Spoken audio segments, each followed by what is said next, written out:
We are back now. We have subdued the crying child back there with an iPhone and some chocolate. It's all taken care of.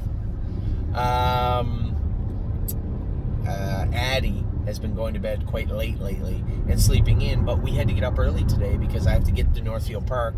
Amy's got 3 horses to take care of, and I have to train 6 or 7 horses last trip. So we had to get on the road early. It's 2 hours from the Meadows. From the Meadows to Northfield Park, and we had to leave at 7:30. So Addie was not a fan of that plan, but she's okay now. So we were talking about Tanzanite Tricks. So impressed with this filly the other day, how strong she was and how professional she looked, how sound she looked. Now this filly had always had some rickety issues. Ava and Ollie. Always had some rickety issues, little rolly in the straightaways, just didn't look comfortable. Right? Did not look comfortable, but you can always tell there was just something there. It's not like she's going to be, it's not like we have to be in a big hurry to get her to New Jersey and improve something with the Trixton filly. I was super impressed with her the other day. 57-3, looked good. James said she was very, very strong, well in hand. So who knows?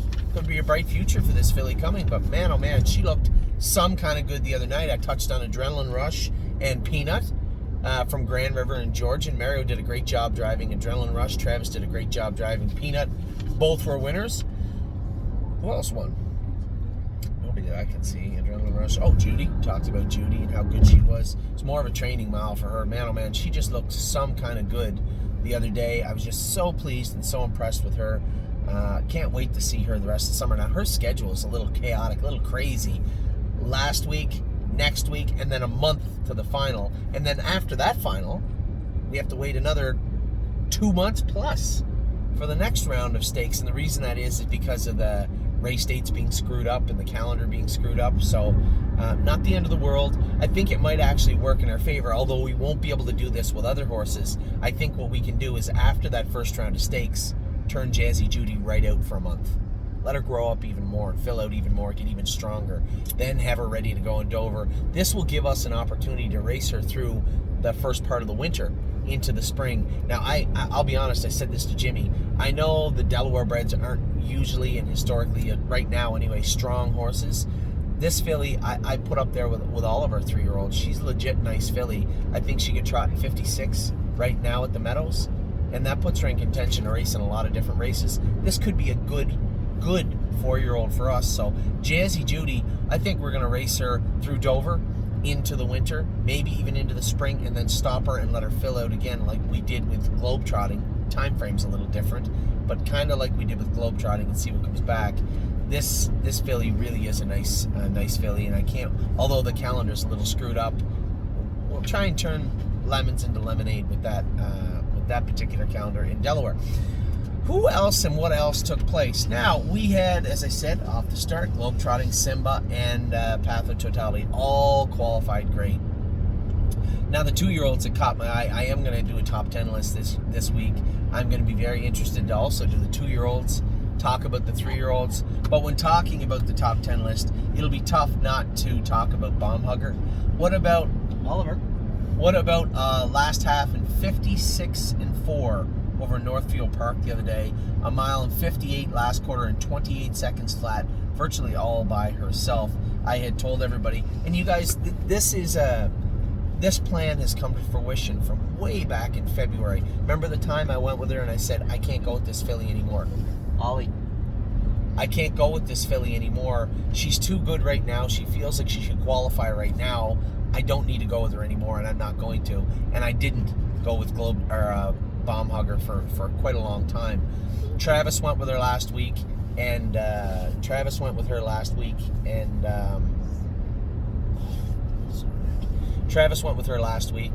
a great job with her. And then he said to me, he said, she's okay, but she kind of hangs a bit. I said, you just got to put her in the right frame of mind. Snap her one in the tail, put the bit in her mouth, and she'll go 100. That's exactly what she did yesterday. I haven't watched qualifiers from everywhere, but I would find it hard to believe that very many trotters looked as impressive as Bomb Hugger did yesterday. Now, we talked about how good Prairie Fire looked also.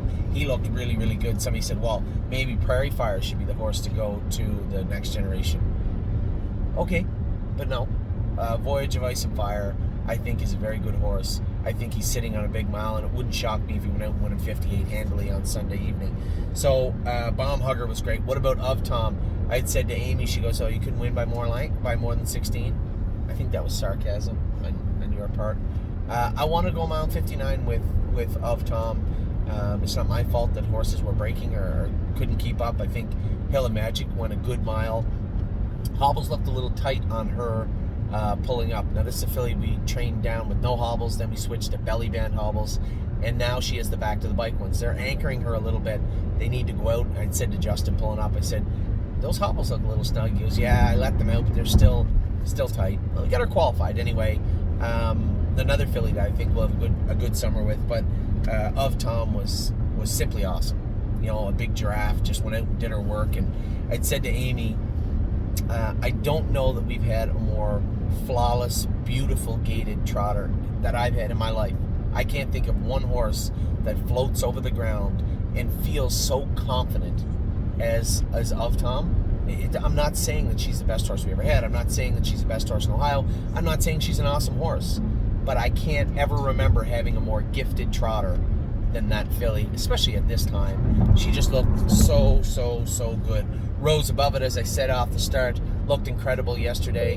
If he didn't look to you as good as I'm saying, go back and watch the video in its entirety, and then trust me when I tell you, I still don't know if he's a Sire Stake horse or a Stallion Series horse, but he is a stake horse, and he is a good colt. As I said, Prairie Fire looked good. Spent looked much better. We made some shoeing changes on him, a few little equipment adjustments. Chris Lem said he was much better. He'll be heading out to Indiana with Massive Profit next week. Purple Aura, a lot of people saying, why was Purple scratched? Well, I didn't really want to go 2 weeks in a row with Purple Aura. She went a mile in 2 minutes. That stretched her out. She didn't need to go back with a big mile again. So we put her into race instead next week. She's in to go Wednesday at Northfield Park. Again, she's in with 3-year-olds. But I'm really not that concerned with that, or with the fact that she's in there with them. And then again, we talked about Confederate Cruiser, Procrastinator, how good they looked. They're both in together on Wednesday, and I told you why. Because if it wasn't race both, we wouldn't be able to race neither. And I can assure you there was a small chance of them having enough colts to fill 2 classes in Scioto and us get them both in. It's possible, but when we're looking at, hey, you can race 2 right now for sure, or you can potentially race none next week. I mean, I think it's filed under Bird in the Hands worth 2 in the bush, and we're gonna take the Wednesday opportunity. So we had a great week of racing this week. Cruising in Style started it off on Monday with a good mile, finished third. Racer behind him finished third. So a good job by Mark and by Tim with with them. Oh, that's right. I didn't talk about all the babies. That's right. 1-2 Skip a Few looked incredible also. For those of you they're saying, well, Skippy didn't. One of our clients, Roger, turned into a friend of ours and said to me he wasn't impressed with Skippy last week. And I said, the 2 problems with that. One, I think your expectations are far too high. You need to dial them down. And secondly, she trotted 2-3 last half in a minute. Now, if you're telling me that your 2-year-old trotting filly is going to leave 7 in a qualifier, her first ever official qualifier, trotting 2-3 last half in a minute, and you're unhappy with it, I think there's more to do with your expectations coming in than that filly. I thought she qualified great, and then went out with a great qualifier yesterday, Thursday, 2-2 last half, 59-4 last quarter, 29-4, and she wanted to get there. I just felt I thought she was pushed as far as I wanted to push her, and I thought she was going to coast up and get it. She just got, the other horse fought back tough. Props to the other horse, fought back tough to win the qualifier, but a hard-fought second place finish in the qualifiers. Now I got a lot of emails about Isa 10. So let's clarify a number of things with Isa 10 right now. One, she's not going to the next generation. So we had a client saying, well, we paid her into the next generation and we should be compensated for that. Hold on. We have a number of people we have a number of groups and horses that can pick up that spot. Now, if we were looking at the other side of that coin and saying, okay, nobody wants that spot, it's not really that palatable to people on the open market, we all know we could sell that spot probably to anybody in Ohio with a good filly. But let's say we couldn't. Now you're stuck with a $10,000 spot, US, with a filly that's not good enough to go there yet. And it's not that she's not fast enough, Maturity-wise, I thought she was much, much, much better the other day. But she's got about 3 weeks of work to do. A lot of these horses, as they go through those hurdles that we talk about all the time, get a little bit faster, a little bit faster, a little bit faster, they excel, right? They learn as they go along. Well, Isa 10 has always been so talented that she did everything right, and she beat up on horses. But her problem is she started touching herself. The faster she went, she'd get into her knee a little more, which put her into her jack a little more behind. We've changed her shoes considerably over the last 3 weeks. And as we're doing this, she's now trying to figure out how to go fast, not interfere in a way that's going to cause her to make breaks or get disappointed, lose confidence. And I think we got her to a place where I'm comfortable with her. 2-4 last half of a minute, last quarter 29 and a piece is a good start. It's a good start. I can't control how fast they're going a half when I'm sitting last. And you're going to see about 2 or 3, 4, maybe 4 weeks and starts of this with Isa 10. I believe she'll get to where we need her to go, but she's not there yet. So we will move that spot to one of the other fillies. I believe it will probably be Of Tom, but it could be Purple Aura, depending on how they look this week. I'm not going to charge interest on the 10,000 because I'm not going to penalize one group of owners for bailing out another. And I'm not going to look to sell the share on the open market to turn a profit for the Isa 10 group. That is not going to happen. Neither of those scenarios will happen. What we are going to do is deal with it in-house. The 10,000 US will will be paid back to the Isa 10 group from one of the other 2 groups that I had mentioned a minute ago, the Of Tom group or the Purple Aura group, one or the other. Those are the 2 front runners right now from what I can see. The good news is all of our trotting fillies looked good. They all look like there's going to be a very good spot in the staking program for them, whether that be Buckeye or Sire Stakes, that's up to them. But all 5, right? Is it 5 or 6? Who's the 6th one? I always forget one. Skippy.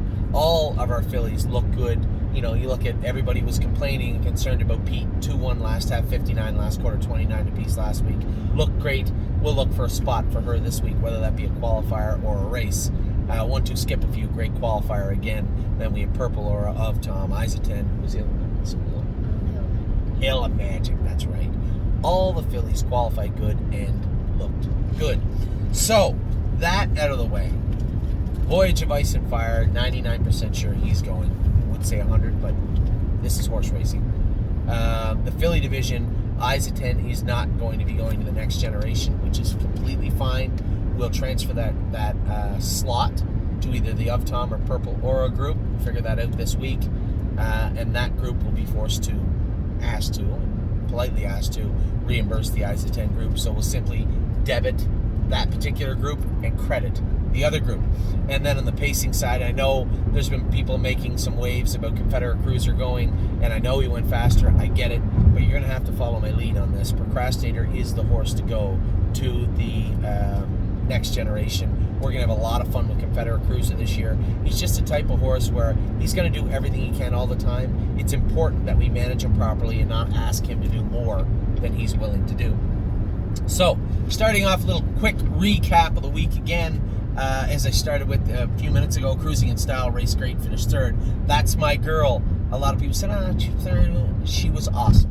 Make no mistake, that was the first start in her entire life. What I meant by that is she's been crazy, uncontrollable, erratic, made breaks her whole life. We relied on her sheer speed to win races or win money or do good at the track. Now, the other day, it was the first time she used her head. She trotted well. She attacked on the end. She understood her business, her job. That's my girl's first start lifetime was last week. Compass Rose DC raced great. She'll be going to the Meadows her next start. I thought she raced well. I think coming back in 5 days, the heat of shipping to Scioto, and that's what it can do. The heat of shipping to Scioto took a little velocity off of her, but now that she's coming back in 10 days, I think you'll see that come back.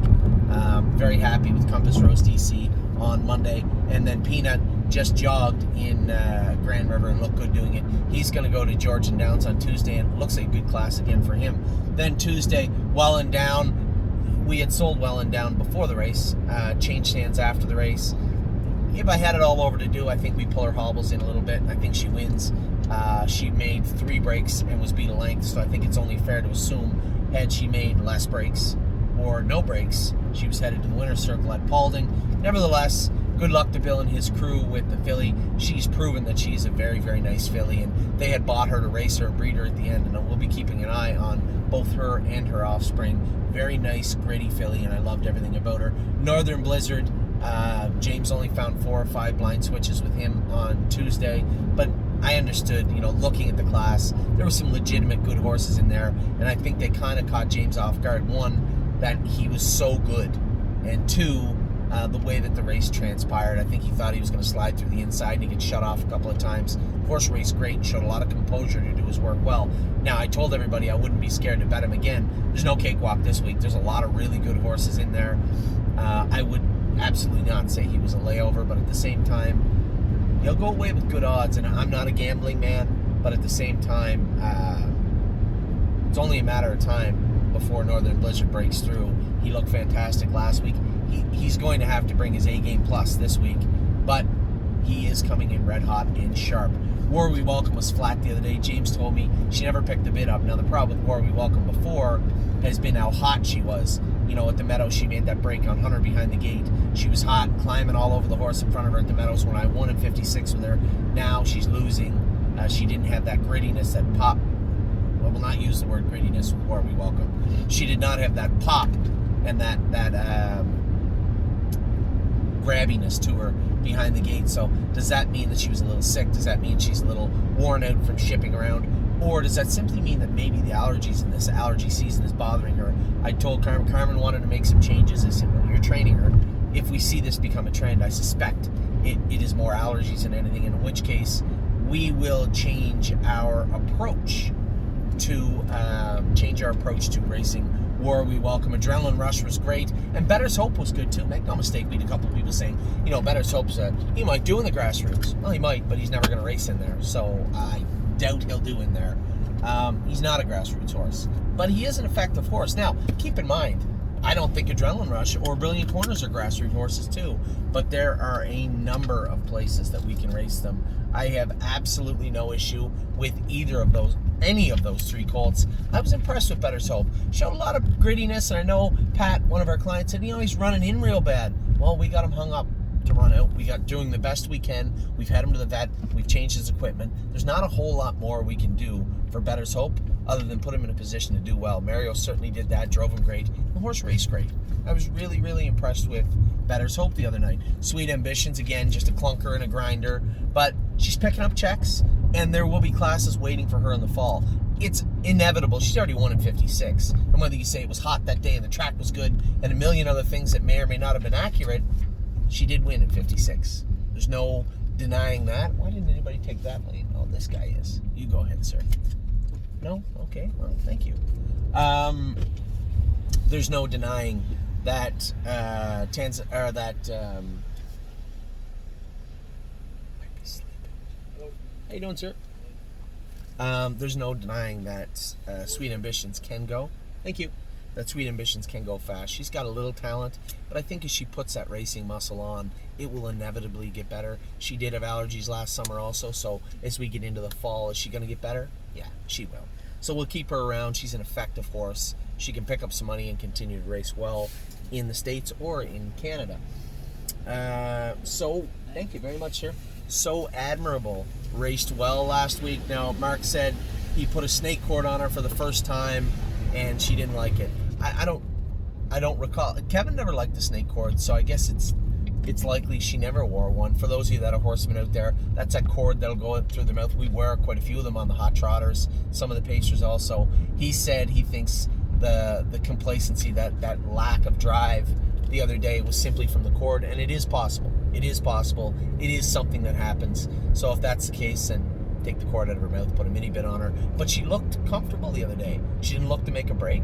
She got roughed up in the early part of the race. So it seems like she's progressing well. So great job by Mark Beckwith. The only horse we have left that really let me down this week, and she's going to have to pick it up, is Can't Muscle Me. This idea of making breaks or whatever the hell is going on with her at the gate, when she went 2-2, this is a horse. We talked about how much that break helped Tanzanite Tricks. It really hurt Can't Muscle Me. She needed the consistency of racing against mediocre horses in February, March, April. She needed that badly and did not get it.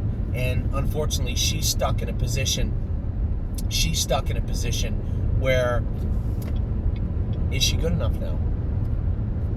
It's hard to believe that break hurt one horse so badly and helped one horse so much. But that's a position we're in with Can't Muscle Me. She may have to leave. And if she does, then that's fine. But we've made some strict guidelines over the last month and a half or so. I see the cow putting him doing 74 to 65. He's not going to pull me over. We made some strict guidelines where we just want to have horses that are competitive. Can you blame me for wanting to do that, for wanting to build the strongest team we can? Listen, it's not like we're only keeping great horses. Sweet Ambitions is not a good horse, but she can race good every week. She can be 2-3, 1-2. I don't want to say 1 because she's only ever won once, twice. But she can be 1-2-3, 1-2-3. And as we get her back to Ontario, she fits the 15 for non-winners, the 60, 70. The same reason Spend That Money is still with us, is there's a class there for her. She's going to have to do more also. So we have to continue to look at what's working and what's not and fix it. And if Can't Muscle Me is struggling to race and race even competitively, even remotely good, then unfortunately we're left with the difficult situation of she's going to have to leave. The same thing with Fox Valley Britskin. He raced well the other night in Hoosier, but I didn't want to send the horse to Hoosier to race in overnights and condition claimers. It just didn't interest me that much.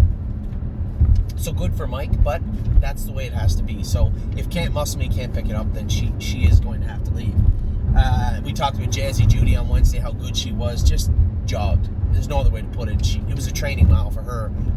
The race couldn't have set up any better. You know, we had breakers, we're gapped out. The guy in the front end's going 100. There's no way on earth he's going to beat me. All I had to do was just wait until he ran out of gas and just move to the right and go to the winner's circle. And that's it. Greg and I were lucky. Thanks very much to Greg Schoner. I really shouldn't have been able to make my flight, but we were lucky. The race actually went off a couple of seconds early in Harrington, and Greg drove as quick as we legally could. And I got to the airport just in time. I was the last person to board the plane, but I made it. So it all worked out great in Harrington last week. This week I'm not going to go to Harrington. I don't know who's going to drive Jazzy Judy, Victor Kirby or somebody. It really doesn't matter.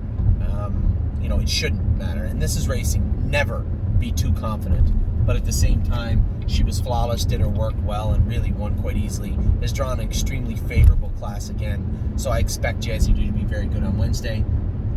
I'm a Lovely Lady continues. I said to Amy, she got 62,000 made this filly now. 2 wins, 62,000 made, trotted in 56, and I don't think she's missed the board in 7 starts. Further to that, she's missed a check 3 times in her life. 2 of those were without hobbles as a baby. Since we have put the hobbles on I'm a Lovely Lady, she has missed only 1 check in her life, and that was to start the Billy Davis drove her in the Hackett final in the end of March or April. That's the only check she's ever missed in her life with hobbles on. So good for her. She just turned into a sweetheart of a filly. Now, Mama Knows Best. This class was tough for her last week. We couldn't do anything but train her.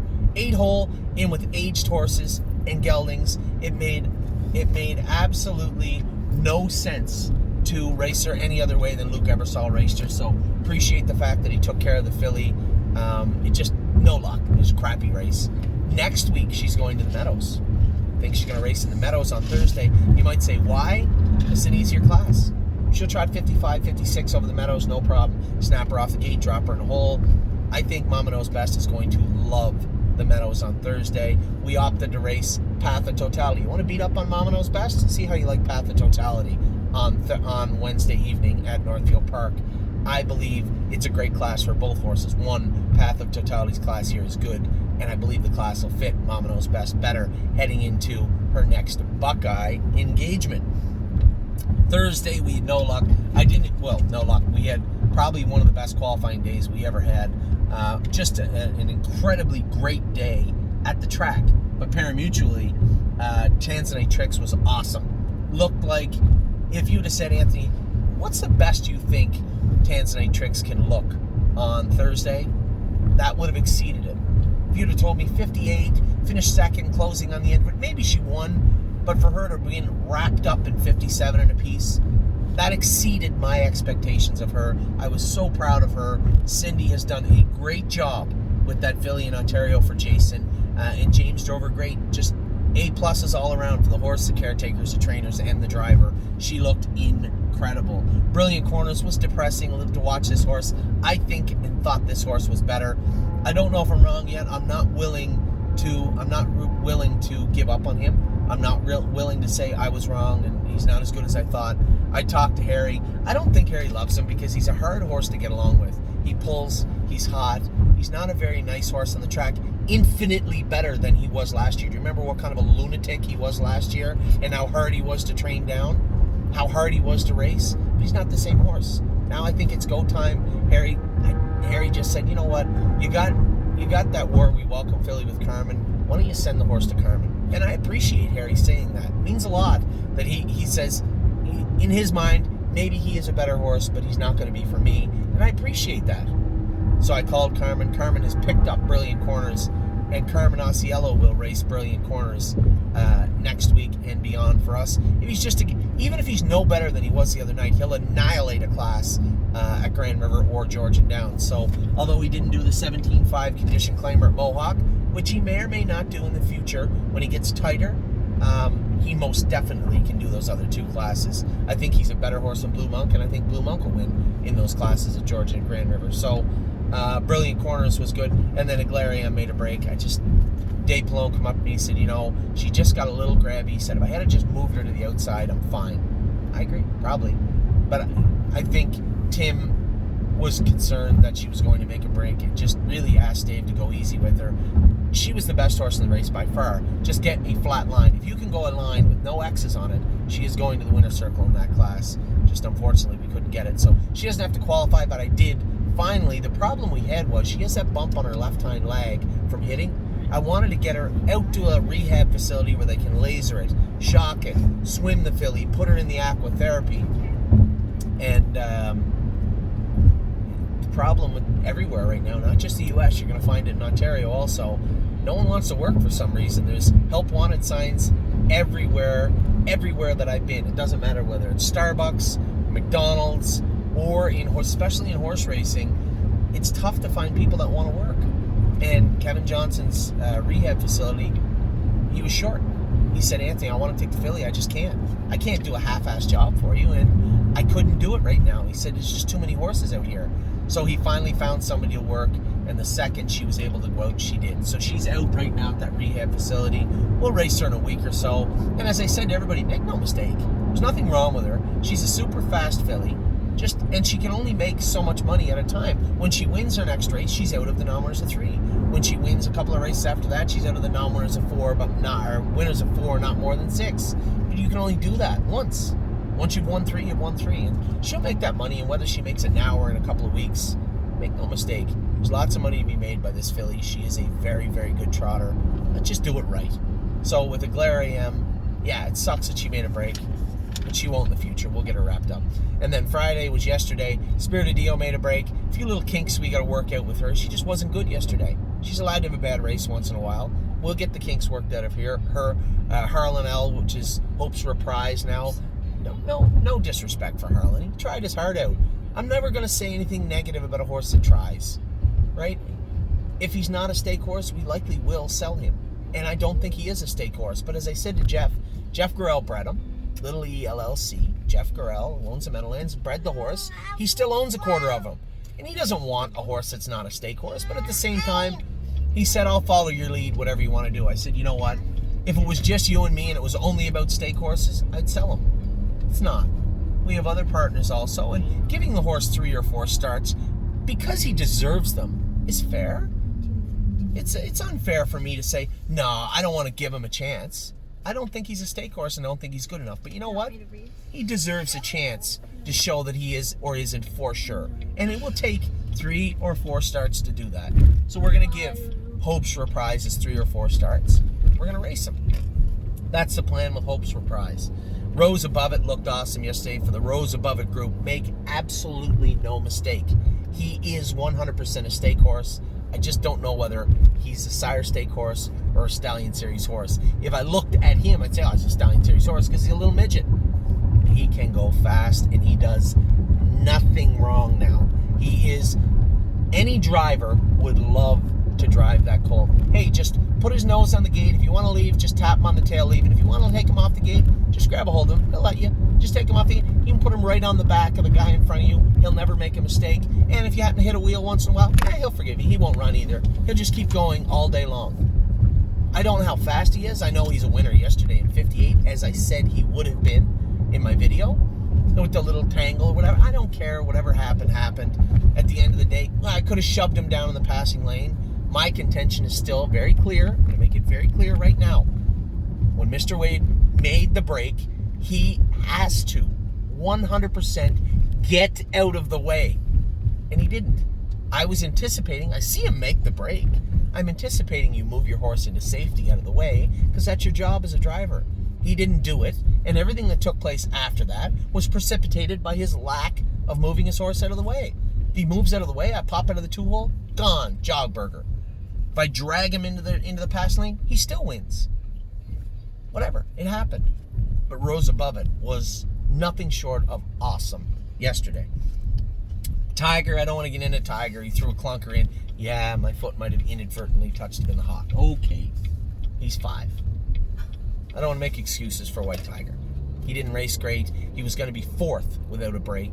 He should have jogged. That's his wheelhouse. Fast half, slow last quarter. He usually inhales horses. Now, I will say this. He did not want to leave us. Yesterday, I put his nose right on the gate. He was perfect that way. He didn't want to leave. He gapped off cover. Was he a little sick? Was the air a little heavy for him and West 52nd? They are bleeders. Yeah, possibly. Was he a little sick? Because he does and always has had allergies? Yeah, okay, maybe he was. I don't know. But at the end of the day, you got to come up and get a victory out of there. You got to dig deep. And he didn't. But he never does. West 52nd actually raced good, 55-4. I thought he was in a spot to win. I actually didn't drive him bad. He was in a spot to win. I had him in a good spot. I moved him over. He just had to attack. But 55-4, maybe that's all he was ready for, right? He hadn't really shown a ton of speed down in Harrington, and he made a break on Jason last week, so maybe he wasn't super tight. But he raced good. 3rd and 55-4. I was impressed with him. First glance was absolutely fantastic last night. Mario drove him good. The horse, you couldn't ask a horse to race better and behave better than he did. That was a big, big mile from that colt last night. So impressed with him. And then Timo Houdini, it looks like maybe they bottomed him out yesterday. 27-1 in Northville. I've been to Northville. 27-1. I'd like a recount, because that's a pretty quick quarter for Northville. But nevertheless, I think maybe he got bottomed out a little bit. Keep in mind, he always did have allergies also. I keep bringing it up not as an excuse, but as a reality, that it is a real problem that causes horses to look inferior. You know, Timo Houdini has looked great up until yesterday, and a little flat the week before also, and we're right in the middle of allergy season right now. I know, because my wife has allergies, bad. So, I'm going to cut him some slack. He's going to race once more, and then I talked to Ed. We originally, if you remember, before the lockdown, had sent Timo Houdini down to Steve Boston's. No! He was there for about 5 seconds, and then came home immediately to leave to go to Michigan. So I think we're going to send him back to Steve Boston's. He can be a little ornery sometimes, and I don't really want to put him in Harry's barn. They're maxed out for people right now. Jason's barn's full, Johnny. So I think we'll probably send Timo Houdini back to Steve Boston's. So that's where he'll go after the final. Brave World will go back to Harry Polton. They all love that horse. Everybody that's ever touched Brave World for us has loved him and said nothing. Yeah. And said nothing about how much they like him. So that's where he'll be headed. So tonight, I'm going to be watching closely No Free Lunch, good class again. Who's the Gray? Oh, Gray is the new red. Oh. Gray is the new red is racing at Northfield. For those of you who think that maybe she's just not racing good because she doesn't get along with Anthony, you're in luck. I'm not driving her tonight. Luke Ebersol is driving her. Hey. Shh. Mommy, your phone. Blue Monk is racing tonight in a good class. He went from a straight non-winners to 2 at Mohawk to a condition claimer. Georgian. Should be a good night for the Blue Monk group, I hope. And then Brave World races tonight also. So we had so much go on this week. The babies were incredible. Just Thursday was such an uplifting day. Such an uplifting day. Yeah, I got my license right here, sir. Got a new guy at the gate. All right, thanks, sir. Thank you. So I have just arrived. Finished my video, just arrived at Northfield Park. We are going to train a whole bunch. Virtually everything that didn't qualify the other day is going to train today. Well, get your shoes on, sweetheart. in anticipation for next week's racing or requalifying. So, horses are qualifying right now at Mohawk. We had horses qualify yesterday. Look good. Blue Bayou Dio off the Schneid and won again. Grace looked great. I don't want to miss anybody. It was really a pretty good day. The only horse that the stable.ca is attempting to qualify and hasn't qualified yet. And then I said that's not true. Garden State Dio made a break yesterday, but she qualified the week before. Every single horse we've tried to qualify is qualified to race right now. So that's a pretty cool statistic. We're going to continue. We have a couple more here to qualify next week.